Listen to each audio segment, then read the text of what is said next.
Hello everyone and welcome back to my channel and welcome to part 2 of the March wrap-up. And in this wrap-up I'm going to talk about the Poppy War and the Dragon Republic.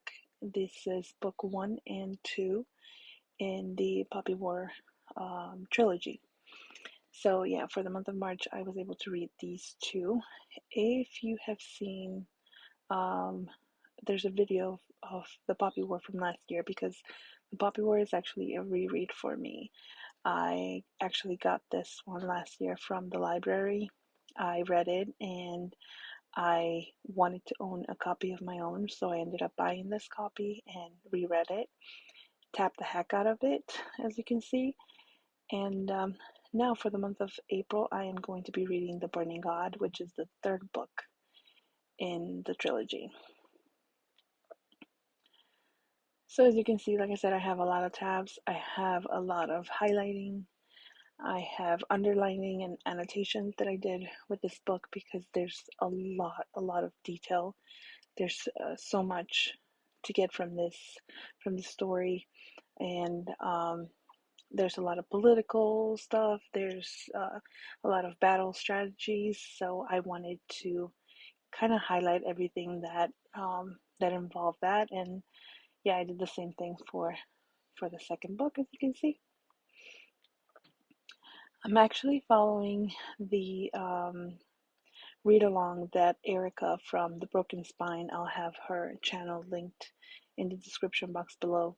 She is doing a read along of the books, and I am following her discussions, and she's also running reading sprints, and I am really enjoying it. I love kind of being a part of it, even though I'm just like following along.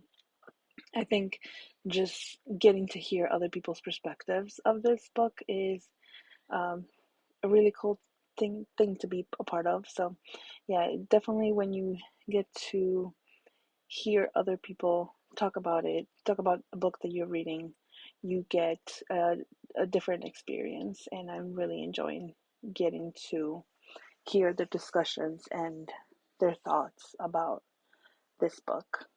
So if you want to check out her channel, I'll have it linked down below, and you can follow the discussions that they have.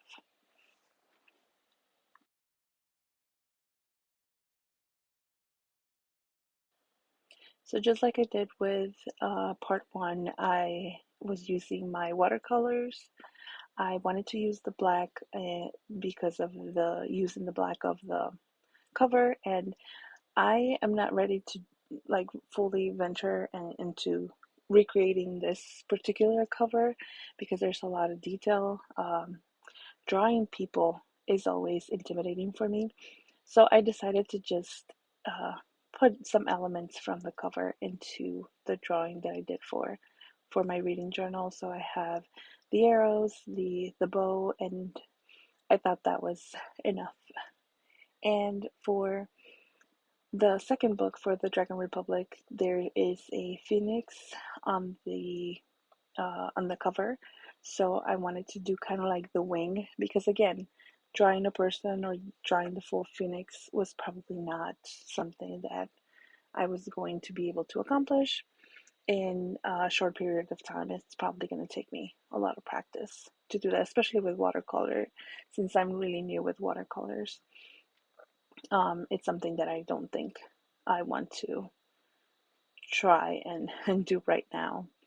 But here I just wanted to do the wing of the phoenix, and then you'll see how I'm going to incorporate the cover of the books into the drawing.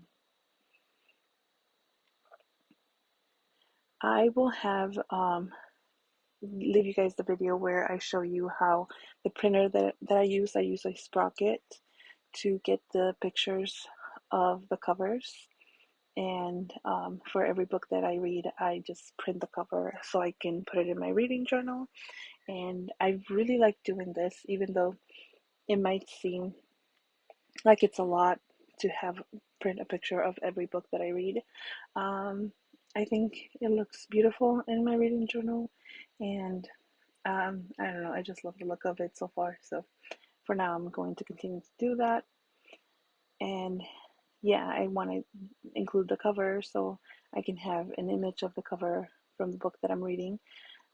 Particularly because of the books that, not so much the books that I own, but the books that I borrow from the library. Just having the picture of the cover is just a reminder of that book. Sometimes having a visual is better than uh, than just the name of the book. Just so if you're a visual person, it's going to um, you have a reaction to having the image of the cover instead of just the name of the book. I will tell you a little bit about the book, but I'm also going to link the video that I did last year for the Poppy War. So if you want a little bit more detail, you can always check out that video. But this is a fantasy story. It is also a historical fiction. This is based on Chinese history and Chinese mythology. So we in the first book we are introduced to Rin, and she is a war orphan.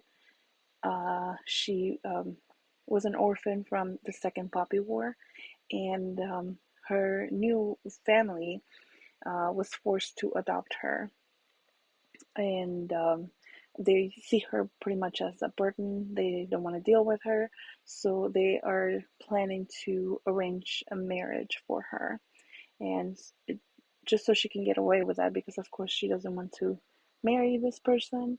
She tries to get into the military academy.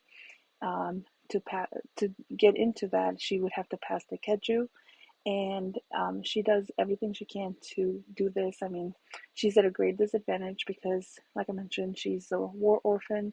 She's from one of the um, poor province in this country, so she has like every disadvantage that you can think of. Is everything is against Rin. So just we follow along. We look at everything that she is doing to get into the academy, and this is just the beginning of this story.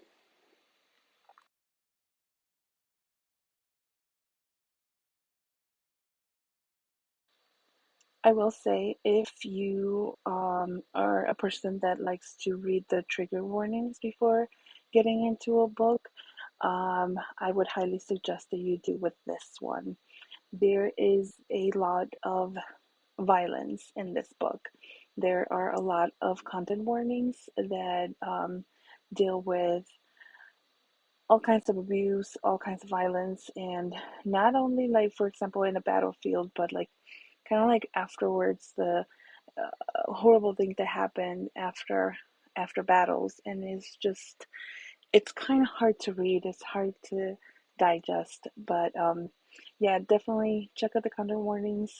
Make sure that this is a book for you, and if not, it's okay.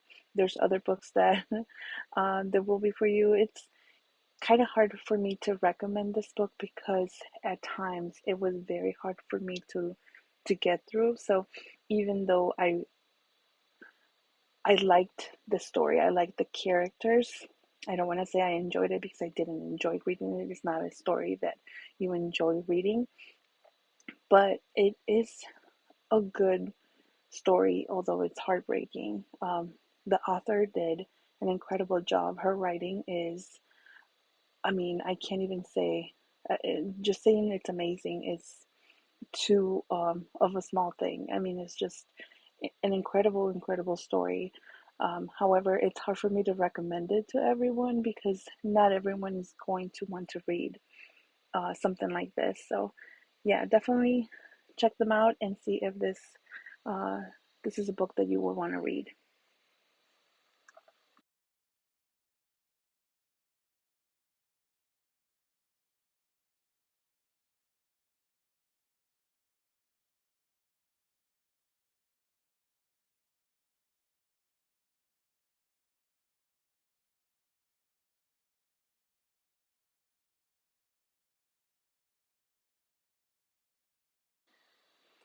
And then here I have some stickers that I have, some washi tape.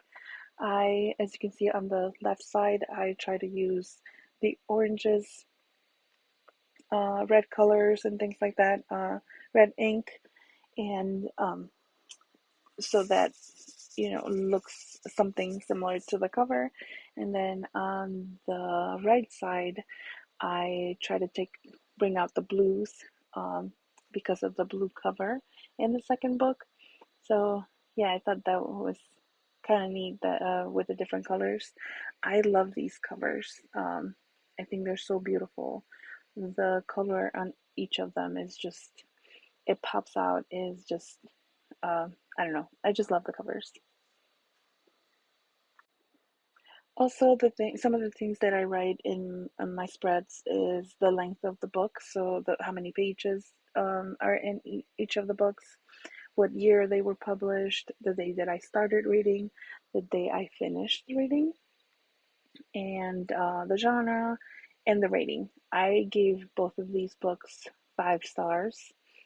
Although I think, the more I think about it, the second book, The Dragon Republic, is definitely better than, in my opinion, better than the first one.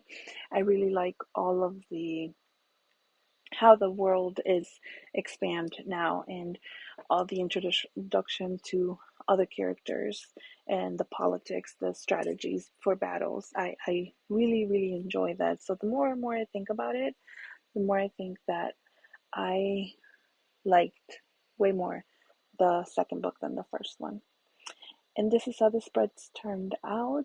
I hope you guys liked it. And thank you for watching. I'll see you in the next one.